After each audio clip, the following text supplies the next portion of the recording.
pensam as pessoas que pensam o futuro? Pesquisadores, cientistas, professores, todos eles, a seu modo, trabalham para o futuro. E para falar desse tema, com muito prazer e muita curiosidade também, Cidadania recebe Isaac Reutemann, professor universitário, cientista e pesquisador. Seja bem-vindo, professor. Muito obrigado pelo convite. Professor, o cotidiano das pessoas do mundo vem mudando com uma velocidade impressionante. Objetos desenvolvidos cada vez com maior perfeição, o telefone celular, por exemplo, o acesso às redes sociais, às comunicações, enfim, tudo isso vem mudando o nosso dia a dia e mudando os costumes também.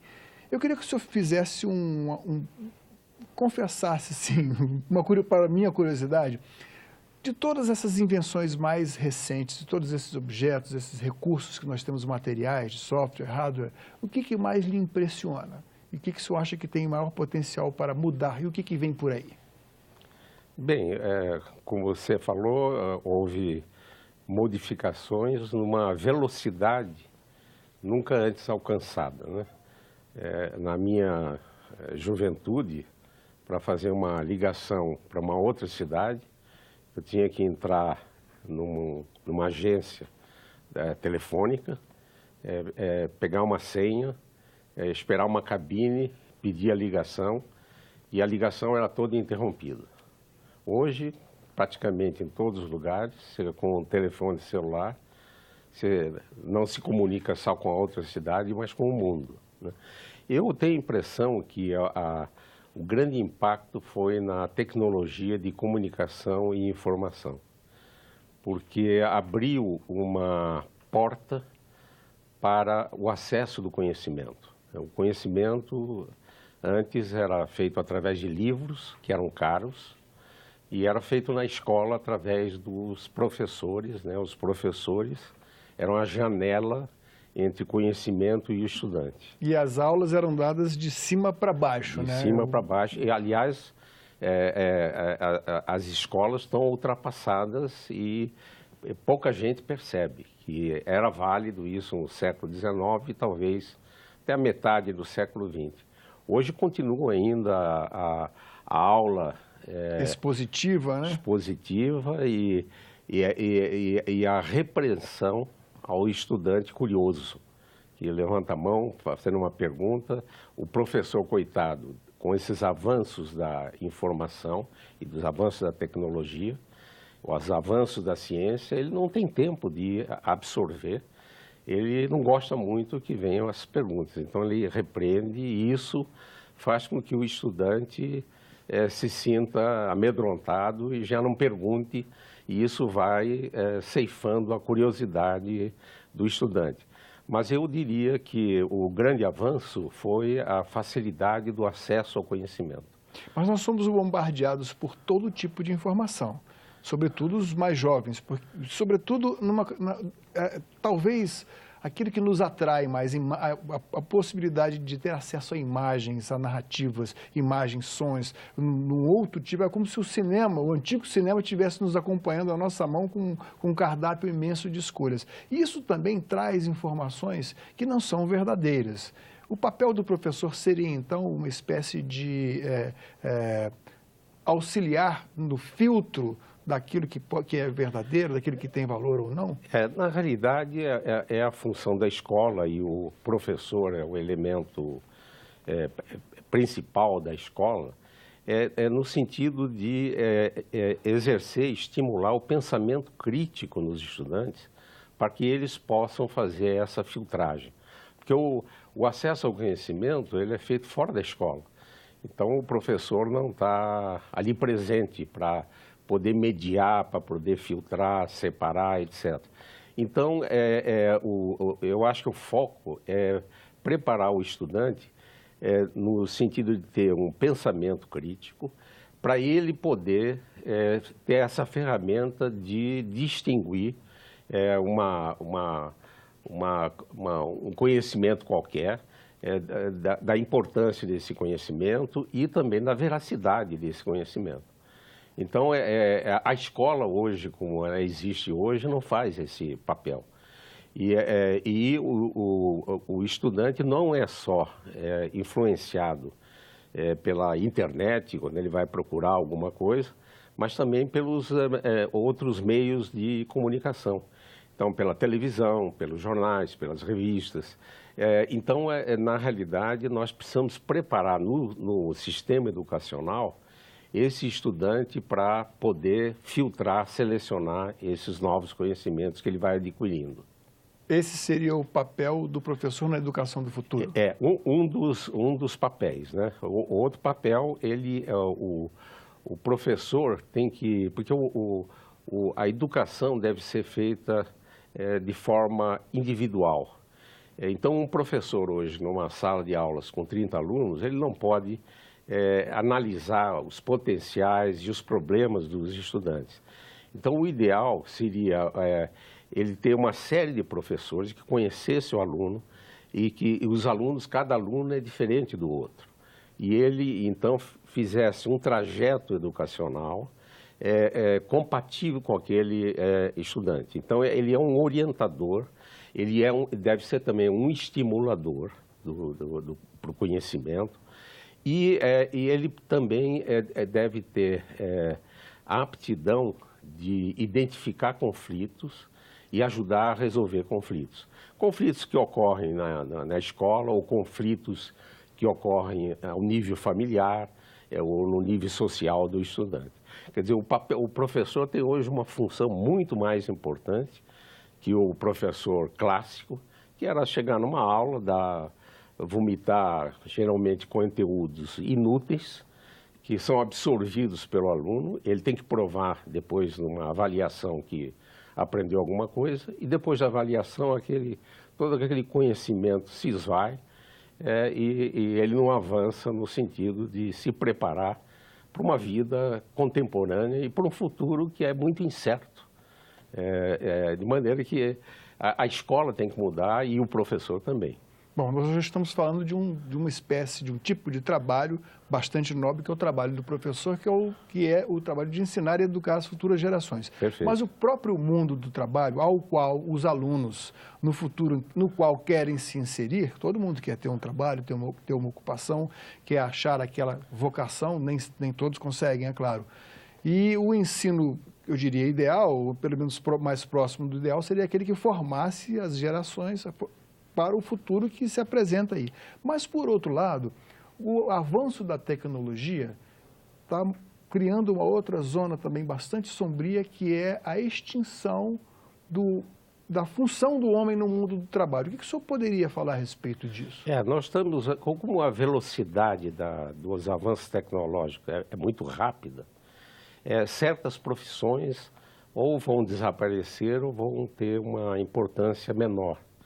Por exemplo, numa fábrica, numa indústria, em que os robôs estão sendo substituídos pelos operários.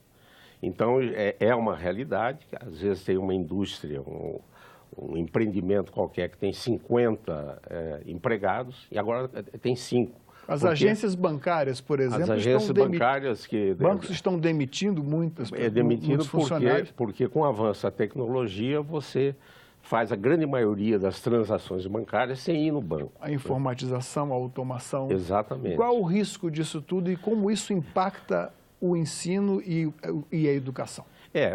Na realidade, se você tiver uma educação básica sólida, você pode talvez estar preparado para que durante a sua vida útil tenha mais de uma profissão. Se tem uma profissão que a demanda diminui, você está preparado para exercer uma outra profissão. E as pessoas que estudam o futuro, elas dizem que, ao contrário do que ocorria antigamente, uma pessoa vai ter um número muito grande de atividades diferentes. Então, a gente tem que preparar esse estudante para essa transição que é imposta pelo avanço tecnológico e ele poder migrar para uma outra atividade que ele possa ficar satisfeito em exercê-la e ter uma vida digna dentro daquele trabalho. O senhor participa de grupos que pensam o futuro do Brasil, né? E certamente esse grupo já pesquisou experiências de outros países, enfim, e aqui nosso país é uma economia de mercado, então você não pode chegar e determinar que nós vamos precisar, nós temos que fazer com que os médicos vão para o interior, recém-formados, quer dizer, isso é determinado pela livre iniciativa daqueles que se formam e desejam ir para os locais, os engenheiros da mesma forma. E nessas áreas temos aqui algumas deficiências. Por exemplo, o número de pediatras no país, né, está em franco decréscimo. Faltam engenheiros, a uma certa altura. Agora talvez não, porque estamos em crise, com menos demanda pelas obras, enfim. Qual a saída que o senhor pensa que os grupos dos quais o senhor participa têm pensado para isso, esse problema? Ao contrário de alguns países centrais, no Brasil, a gente não tem tradição de pensar a longo prazo, de fazer projetos de longo prazo. Os projetos que existem são projetos de 4 anos, de 8 anos, que é o projeto de um governador ou de um presidente da República, né? Nós precisamos aprender a fazer prospectivas, a desenhar diferentes cenários e fazer planejamento estratégico de longo prazo. Isso é absolutamente fundamental em certas dimensões, né, como energia, habitação, mobilidade, saúde, e isso não se faz no Brasil. Recentemente, o Núcleo de Estudos do Futuro da Universidade de Brasília, em parceria com a Fundação Oswaldo Cruz aqui de Brasília, ela fez um curso chamado Inteligência do Futuro, um curso de especialização, prospectiva, planejamento estratégico e políticas públicas. E foi dado esse curso ao nível de especialização para servidores públicos, para que esses servidores públicos, tanto do governo do Distrito Federal, os servidores federais, estaduais e municipais, que foi um curso à distância, tenham as ferramentas que são disponíveis para poder fazer esse tipo de estudo.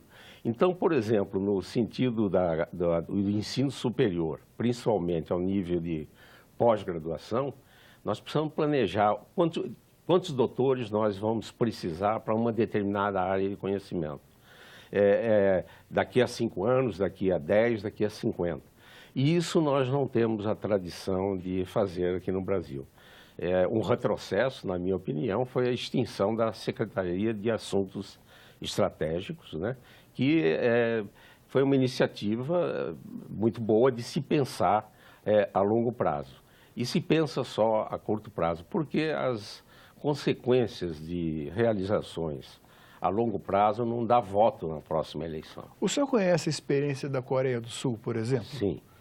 Porque a Coreia do Sul era um país, além de pequeno, com poucos recursos naturais, mas que, graças ao que se diz que foi um investimento maciço em educação, se tornou um daqueles, já não é mais nem um tigre asiático, é uma potência mundial. Todo mundo sabe o que é Hyundai, o que é o Samsung, que, enfim, são gigantes nas suas áreas de atuação. O que o senhor ressaltaria dessas experiências? Eu acho que olhar e aprender com as experiências que dão certo é muito, muito importante. Eu chamaria de um plágio virtuoso. Então, o que ocorreu na Coreia do Sul é que eles decidiram colocar a educação como prioridade. E há 50 anos atrás, por vários indicadores de desenvolvimento, nós estávamos equivalentes, ou até um pouquinho melhor que a Coreia do Sul. Hoje, a distância que nos separa da Coreia do Sul é enorme. Então, é investir em recursos humanos. Agora, investir não em número de graduados ou de doutores, mas na qualidade e no equipamento desses doutores e poderem realmente fazer o avanço da ciência e resolverem os problemas da sociedade. O senhor, como um planejador, um pensador do futuro, o que o senhor pensaria para o Brasil daqui a 20, 30 anos? O senhor apostaria em quê? Olha, eu diria que a prioridade seria a educação e a educação a partir da primeira infância, que é definida no período de 0 a 3 anos. Os neurocientistas, isso são avanços dos últimos 20 anos, eles provaram que a formação dos neurônios e a conexão entre esses neurônios, que são chamados de sinapse, ocorre numa velocidade espantosa entre 0 a 3 anos. Se a gente não estimular essas sinapses, depois elas ocorrem num nível muito pequeno. Então, nós devíamos ter uma política pública que estimulasse crianças de 0 a 3 anos, no sentido de terem a capacidade, as sinapses, que são fundamentais para o processo cognitivo depois dos 3 anos. E ter o que eu chamaria uma revolução educacional. E nós temos, podemos imitar outros países, mas temos teóricos da educação, Paulo Freire é o nosso paradigma, né, de ter as bases teóricas de uma educação onde o estudante é um protagonista dessa educação. E, então, eu diria que, num horizonte assim, de 20 anos, se a gente começasse na primeira infância, a gente teria daqui a 20 anos uma geração de jovens completamente diferente, inclusive exercendo durante todo esse período o pensamento, que é importante não só para a gente avançar na ciência, mas para votar, né? Para poder ler a narrativa, o discurso de um candidato a qualquer cargo político, de poder avaliar e filtrar aquela filtragem que nós falamos no começo da nossa conversa, sobre de estar equipado para ser um bom profissional e um bom cidadão. E que papel teriam os meios de comunicação modernos nesse tipo de educação crítica? Um papel fundamental, né? Todos os meios de comunicação. A internet, né? A conexão, o conhecimento que a gente pode ter ao nível mundial, os meios de comunicação mais restritos, que são os canais de televisão de um determinado país ou estado, a comunicação impressa, né? Através de meios impressos. E precisa ser repensada essa comunicação, né? Porque, vamos supor, uma família que não tem acesso aos canais a cabo, né? Elas têm uma limitação de canais em que a grande maioria do que eles assistem não contribui nada para esse amadurecimento. O senhor está fazendo uma crítica à televisão aberta? Alguns canais da televisão aberta, a maioria dos canais da televisão aberta, em que, inclusive, com o entretenimento, que alguns deles que podem, inclusive, terem uma finalidade de lavagem cerebral, de transformar, por exemplo, o indivíduo num consumista, e que vai mostrando heróis que são egoístas em vez de serem altruístas, né? Então, tanto a educação formal como o que eu chamo de educação informal, que é aquilo que se adquire fora da escola, e aí os meios de comunicação são instrumentos poderosos, precisavam ser revistos, né?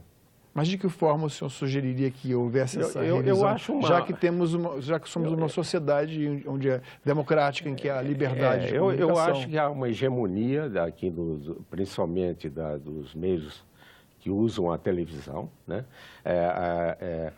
Existem meios alternativos, mas com dificuldades financeiras de produzirem conteúdos 24 horas com qualidade, né? Precisa ser revisada e talvez, eu daria como exemplo o seguinte, a Rede Globo. A Rede Globo aberta é um canal que tem certas características. A mesma Rede Globo, que tem um canal Futura, é completamente diferente. É a mesma infraestrutura, grupo, os mesmos donos, que na televisão aberta mostram a maioria dos programas num determinado formato e é completamente no canal Futura, né? A gente poderia dizer, se a gente não soubesse que a Globo Aberta e o Futura estivessem no mesmo país, que eram dois países diferentes. Então, nós temos a possibilidade técnica das nossas televisões abertas. Agora, nós precisamos... É claro que temos que ter um entretenimento que possa levar atrativo, né? Atrativo e levar cultura, né, nas suas entrelinhas, né? Ou seja, eu acho que o senhor, em outras palavras, está fazendo uma crítica aos meios de comunicação que não cumprem aquela função social prevista na Constituição, que é educar. Exatamente. Educar Exatamente. Função educacional e também divulgar a cultura, né? Certo. Seria isso? Isso. Agora, uma curiosidade minha. O senhor nós vivemos uma época de muito acirramento na vida, inclusive vida política do país, em que opiniões muito fortes são exprimidas através das redes sociais, da internet, de todos os meios que a gente tem para transmitir. O senhor não acha que parte desse... que as cobranças que vêm dessas redes sociais são praticamente impossíveis de serem preenchidas com a velocidade com que elas surgem? E isso acirra, de qualquer forma, o conflito social? Pois é, nós estamos numa nova atmosfera, né? As redes sociais são fenômenos recentes, né? A gente precisa amadurecer como é que a gente administra isso e como é que a gente evita esse fanatismo, esses conflitos, né? Em que estamos vivendo aí uma época que parece a competição entre dois times de futebol. Isso, né? Não Não é só no Brasil, no mundo inteiro. No mundo né? inteiro. Eu acho que o Brasil ele faz parte de uma crise que ocorre em toda a humanidade, sabe? Eu acho e um dos pontos que eu acho que pode reverter é ter atenção para a formação, para o estímulo de lideranças. Lideranças políticas, lideranças sociais, e que a gente comparar hoje os líderes mundiais com os líderes de 50 anos atrás, há uma diferença substancial. E aí é importante de a gente, durante o processo educativo, identificar esses potenciais, né? Porque, segundo a Organização Mundial de Saúde, 4% de crianças e jovens têm uma alta habilidade, que pode ser para física, para música, para literatura, e a gente desperdiça esse potencial, não identificando e não estimulando. Então, vamos investir no futuro, né, professor? Investir no futuro. Professor, muito obrigado pela sua vinda mais uma vez aqui ao nosso programa. Muito obrigado. Eu conversei com o professor Isaac Reutemann sobre ciência, futuro e inovação. Dúvidas e sugestões, ligue para o Alô Senado, 0800 61 2211. Para ver de novo ou baixar uma cópia deste ou de qualquer outro programa da TV Senado, acesse senado.leg.br/TV. Obrigado pela atenção e até o próximo Cidadania.